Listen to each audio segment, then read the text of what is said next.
Jasmine bought an equal number of pens and erasers for $48. Each eraser will cost $1 and each pen will cost $2 more than each eraser. Now, which means that since it's an equal number of pens and eraser, which means that for every one pen that she buys, she will have one eraser. Okay, so one pen plus one eraser. Okay, how much is one pen? One pen is $2 more than each eraser. How much is one eraser? One eraser is $1, so it's $1. Okay, and the pen is $2 more than each eraser, means $2 plus $1, so each pen is $3. So in one set, it'll be $4.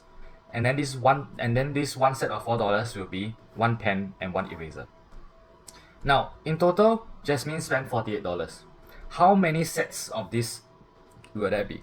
This entire thing is one set, remember?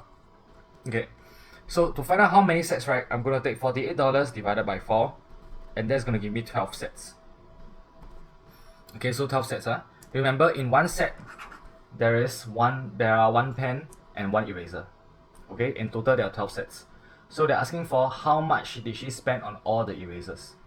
So since one set has one pen and one eraser, 12 set will have 12 pens and 12 eraser.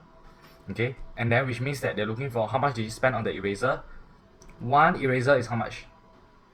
One eraser is $1, right? So 12 erasers, how much?